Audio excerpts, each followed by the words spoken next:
तो सुनीता नंदल आज आपके लिए इम्पोर्टेंट टॉपिक लेकर आई हूँ अलंकार। अर्थालंकार में रूपक के पहली वीडियो में कर चुके हैं। आज करेंगे हम उत्प्रेक्षा अलंकार करेंगे।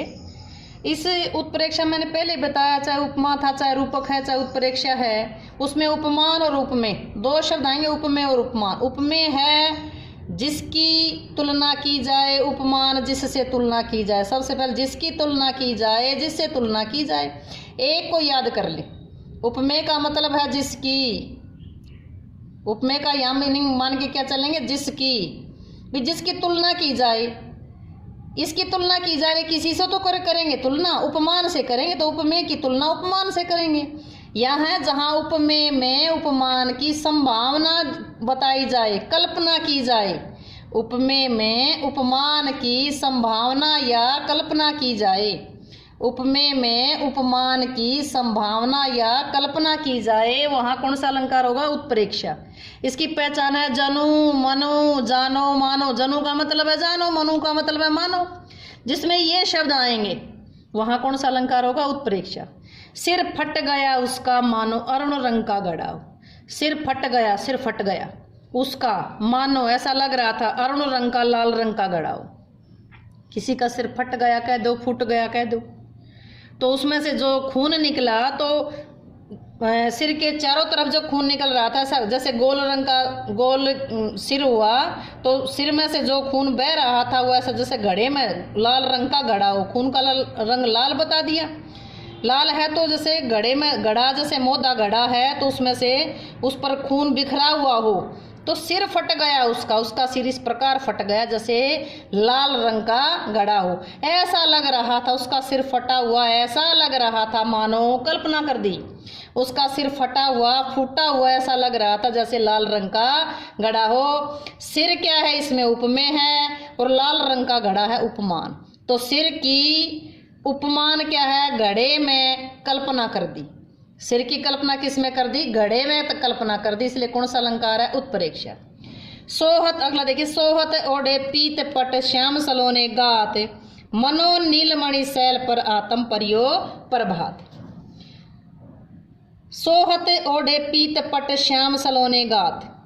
जब श्री कृष्ण जी ने अपने शरीर पर पीताम्बर और पीले कपड़े पहन रखे हैं, पीताम्बर ओढ़ रखा है सांवले शरीर पर, सांवले शरीर पर पीताम्बर पहने हुए कृष्ण जी, ऐसा लग रहा है जैसे नीलमणि पर्वत पर धूप, आतप धूप पड़ रही हो।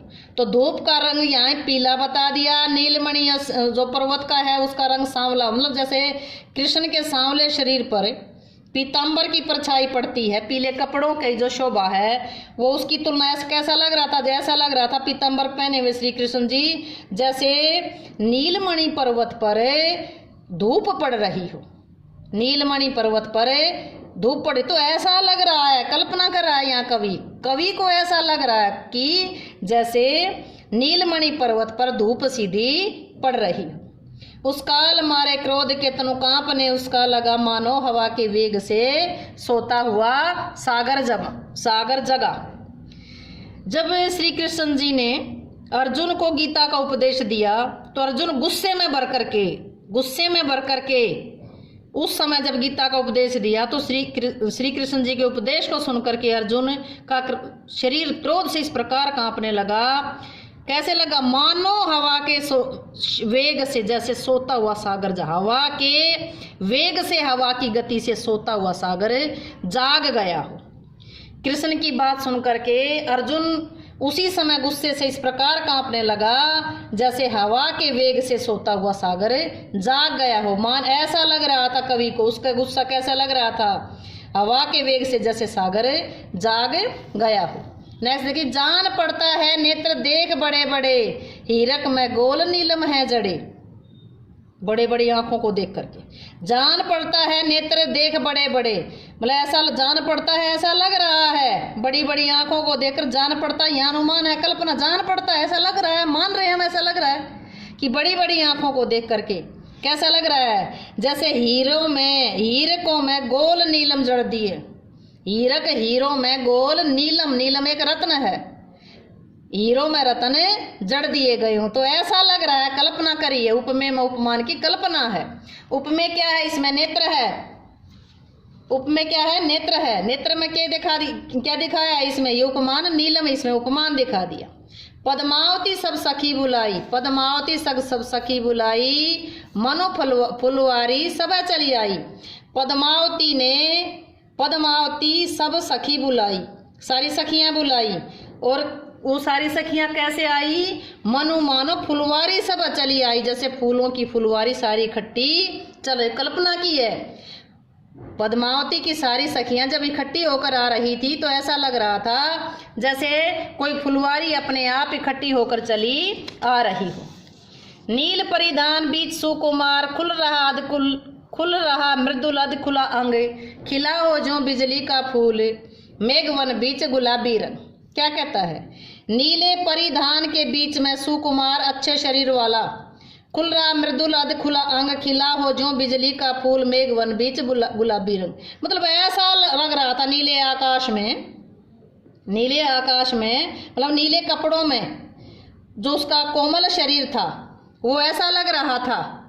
देखिए, नील परिधान बीच सुकुमार, नीले कपड़ों में उसका सुंदर शरीर ऐसा लग रहा था जैसे आसमान में यानी मेघों के बीच में बिजली चमक रही हो। यहाँ नील परिधान उपमेय है और बिजली क्या है? उपमान है। तो उपमेय पर उपमान का आरोप लगाया गया है। आप एक बार फिर देखेंगे, उत्प्रेक्ष अलंकार किसे कहते हैं? जहाँ उपमेय में उपमान की संभावना या कल्पना की गई हो उसे क्या कहेंगे? उत्प्रेक्ष अलंकार। पहचान है? जनु जानो मनु मानो। उदाहरण, सिर फट गया उसका मानो अणु रंग का घड़ा हो। यहाँ सिर उपमेय है और लाल रंग का घड़ा उपमान है। सोहत ओढ़े पीत पट श्याम सलोने गात, इसमें क्या था? पीत पट है जो वो किसका? उपमेय है, और जो नीलमणि है वो किसका प्रतीक? वो बता दिया, उपमान है। उपमेय पर उपमान की संभावना की गई है। इसमें उपमेय क्या है? जिसकी तुलना की जाए, और उपमान क्या है? जिससे तुलना की जाए। उत्प्रेक्ष अलंकार में केवल उपमेय और उपमान की संभावना या कल्पना की जाती है। जनु मनु मानो जानो जो इसके पहचान के चिन्ह हैं।